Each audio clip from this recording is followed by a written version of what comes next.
সত্যি কথা বলতে মেয়েদের বিয়ের পর কিন্তু না চাইতেও অনেক কিছু চেঞ্জেস চলে আসে। এই ধরো যেমন বিয়ের আগে কখনো আমি কোনোদিন বাজারেই যাইনি, জানতামই না কোন জিনিসটা কীভাবে কিনতে হয়, কিলো কত, গ্রাম কত, এসব কিছুই বুঝতাম না।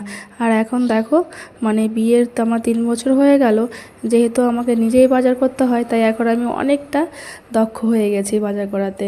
ইভেন আমি যখন কোথাও যাই, আমার সবজির প্রয়োজন না হলেও যখন আমি টাটকা সবজি দেখি, আমি কিন্তু সেখান থেকে নেবই সবজি। আমার ভীষণ ভালো লাগে এখন সবজি কিনতে। আজকে গেছিলাম সকালবেলা বাজারে, তো সেখান থেকে অনেক সবজি নিয়ে এসেছি, পুরো 1 সপ্তাহ। আর এখন একটা প্রবলেম হচ্ছে, মানে এত গরম পড়েছে, ফ্রিজে কিন্তু সবজি থাকছেই না। আর আমি কিন্তু ফ্রিজে এভাবে সবজি প্লাস্টিকে ভরেই রাখি, তাতে একটু সতেজ বেশি থাকে, নষ্ট। কলকাতার তুলনায় এখানে সবজির দাম অনেকটাই কম। এখানে এতগুলো সবজি আর ফল মিলিয়ে কিন্তু ওই 500 সাড়ে 500 টাকার মধ্যে কমপ্লিট হয়ে গেছে।